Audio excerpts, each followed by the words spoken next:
حضرت ثعلبه به همراه یک صحابی دیگه اخوت برادری تعیین شد. حضرت ثعلبه برادرش در غزوه در جنگ رفت. ثعلبه در خانه پایید. یک روز شیطان وسواسیش کرد، گفت سید طرف همین زن برادرت که چقدر حسن و جمال دارد. وقتی که یک نظر کرد زن برادرش برش گفت که در حق برادرت خیانت نکنی، طرف را سید نکن. حضرت ثعلبه از خانه برآمد، گفت من چطور داره برادرم سعی کنم؟ من که یک گناه کردم که سن زن برادرم سعی کردیم. از خانه برآمد، کوه و دشت گرفت، هنده و هنده در کوه برآمد. بالاخره پیغمبر اسلام به همراه صحابه آمدن از غزوات. این برادرش آمد دید که ثعلبه در خانه نیست. دیگر گردنها کورش به استقبال برادرش در راه رفتن. حضرت ثعلبه پیشونی برادرش نرفت. این گردنش حیران کوهید، چطور برادرم نامد؟ پیغمبر اسلام جریان را پرسان کرد، جریان چی است؟ صحابه برش گفتن صاحب اینمون بیاید است.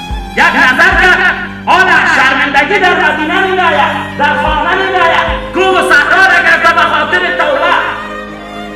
پیغمبر اسلام صحابه را روان کرد که پیدایش بیاید. رفتن انقدر که پالیدن نیافتن. در یک کوه یک چوپان پیدا کردن. گفتن اینه یک نفر ندیدی؟ گفت نفرم ندیدم، خب مگر شوق گوسفندای من میخوام. یک گریان از امیسون کوه میآید، صدای گریان میآید. گوسفندای ما از خاطر گریان از اون نفر گوسفندای ما گریان میکنن. دیگر چیزا نمیفهمم، خواهد میفهمم که گریان از امیسون است. گوسفندای ما گریان میکنن، امیسون نظر میکنن. صحابه حرکت کردن، پورا پالیدن. یک جای یافتن که حضرت ثعلبه سر نماز است، فریاد میزنه، داد میزنه، گریان میکنه که خدایا این تو یک گناه عظیم کرده، این تو یک گناه بزرگی کرده، خدایا اگر تو نبخشی کی بخشندگان است؟ صحابه گرفتنش، گفت شما مرا میبرید به محضر نبی اکرم علیه السلام یعنی کار چه کار کنید؟ مرا در نماز خوردن وقتی که پیغمبر اسلام مبارک در محراب بود، باز مرا داخل مسجد کنی که چهره من گناهگار است، چطور الان حساب چهره محضر نبی اکرم علیه السلام مرا خوش ببرید که در صف نباشم.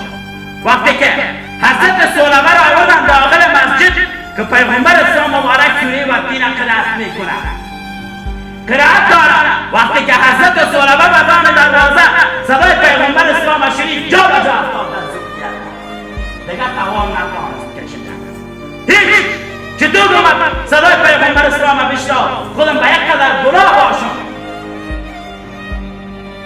پس به هوش آمد، گفت مرا نبری بانه که در نماز صبح پیغمبر اسلام در محراب باشه، باز مرا ببرد که من چهره من گناهگار است، چطور به چهره پیغمبر اسلام بگورم.